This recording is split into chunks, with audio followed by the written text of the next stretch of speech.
The name of the movie is The Contractor. The movie begins with a man named James who is a soldier in the Army Special Forces. He lives happily with his wife, Brianne, and has an 8-year-old son. He was on health leave to recuperate after badly injuring his knee while fighting in Afghanistan. After a few days, James is summoned by the military leaders to find that he has been honorably discharged for health reasons. Not only that, in addition to that, he will not receive any compensation under the pretext that all the money has been used to pay for his medical treatment. Although he was sad and unwilling to leave the army, he could not do anything. He comes home and tells his wife that he left the army and didn't get his severance pay. He looked distraught as he did not have enough savings to support them for the coming months, and they had so many bills to pay. Brianne tries to calm him down and tells him that they will work out together. That night when James is fixing the roof, Brianne tells him that their friend, Mason, has committed suicide. Mason was James' best friend in the unit who, like him, had been discharged a few months earlier. Brianne was worried and was afraid that James would do the same, but he immediately hugged her, assuring her that he would never leave his family, especially in such difficult times. The next day, when James attends Mason's funeral, he is approached by a man named Mike who turns out to be James' former boss in the unit. However, their relationship is still good, so Mike invites him to dinner with his family since they haven't seen each other for a long time after Mike moved to another place. In the evening, James came to Mike's house for dinner and they talked about their lives. After dinner, Mike and James watched the football match. During their conversation,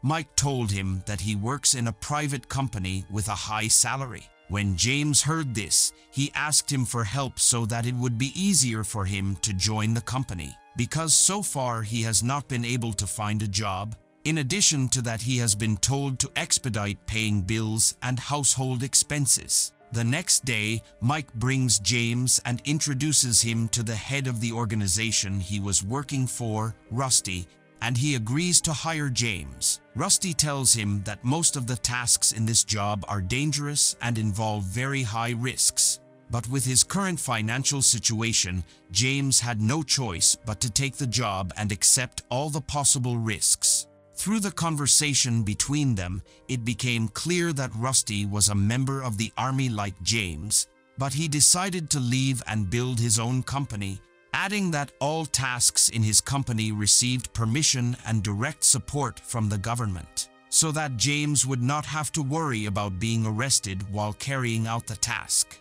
After James officially joins, Rusty gives him his first assignment, which is to go to Berlin for a few weeks in order to spy on someone. After returning home, he told his wife that he had found a well-paying job, but his current job required him to travel abroad for 2 weeks, so she had to agree. The next day, James takes a plane to Berlin, where he stays at a hotel with Mike.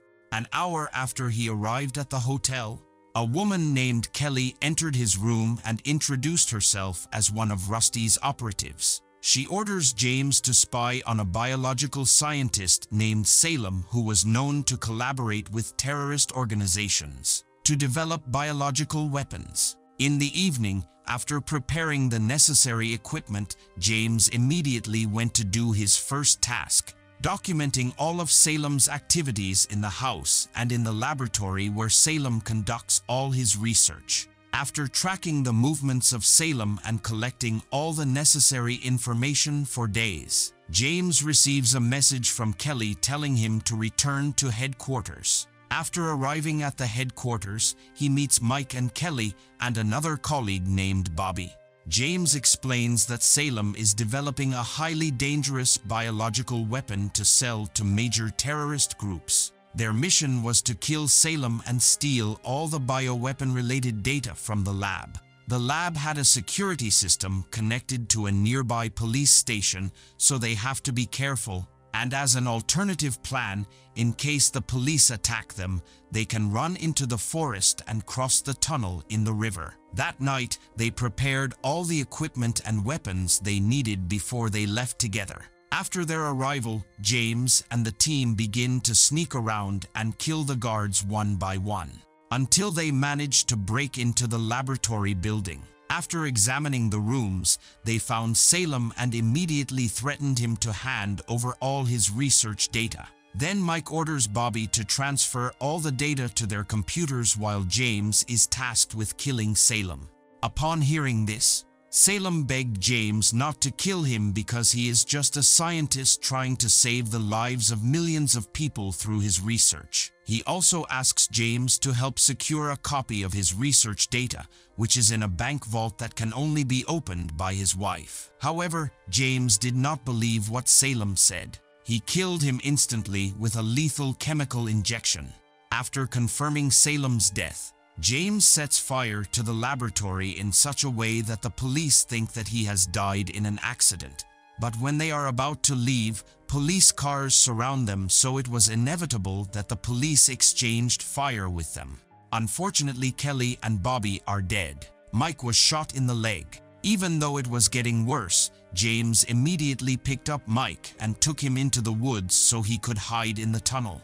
After diving for a few minutes, Mike and James rest briefly in a safe place so that James can tend to the wound on Mike's leg. He had to have a blood transfusion because he lost a lot of blood. After Mike recovered, they intended to return to headquarters, but James' old knee injury prevented him from standing up.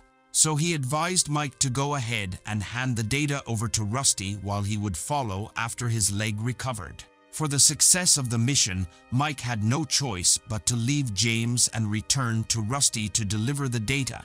But before he left, he asked James to go to a hotel called Salvina and wait for him there to come back and take him. A few hours later, when James' knee had recovered, he went to the hotel as instructed by Mike. And in the room, he found the passport Mike had given him in advance and a letter saying he would come in 6 hours. But despite waiting for a longer time, Mike did not come, and James felt that something was wrong, so he decided to leave the hotel, then called Rusty to ask him about Mike's whereabouts. Rusty tells him that their mission was leaked and that some cops started chasing them, and tells him that Mike didn't hand him over the search data, so he assumed he died on the way. Then he asked him to tell him his location so that he could send some people to pick him up. But after James saw the people sent by Rusty, he got worried and decided not to go with them because he thought Rusty was the one who killed Mike. It turns out that his hunch was correct. Shortly after he went in the opposite direction, he heard several shots, so he ran to save himself, and after a fierce chase, he escaped from under the bridge, killing 2 of them, and before one of them died. He knew from him that Rusty had sent them to kill him. James sends a message to Rusty through the man's phone to make Rusty believe that James has been killed. After a long journey, he rests at the train station, remembering Salem's words that the data is in the bank vault. James arrived at Salem's house and asked his wife to give him the data, and after he threatened to kill her son, she immediately complied with his orders. After obtaining the data, he went to check Salem's research and made sure that he was developing a vaccine to eliminate a virus that would sweep the world, and he intended to distribute the vaccine for free, and that some parties were planning to take the vaccine from him for their personal gain. James decides to return to America with the passport that Mike gave him. He goes to Mike's house to tell his wife that he died, but he is surprised to find him alive, which makes him believe that Mike conspired with Rusty to kill him. Therefore, he secretly watches Mike to know his true plans, but Mike sees him and ambushes the person who follows him and discovers that he is James. Mike is surprised that he received the news of James' death from Rusty, so he does not pick him up from the hotel and returns alone to America. He didn't want to betray James, which means it was Rusty who betrayed them. He advised him not to go home because he would be in danger. James decides to kill Rusty and Mike decides to help him.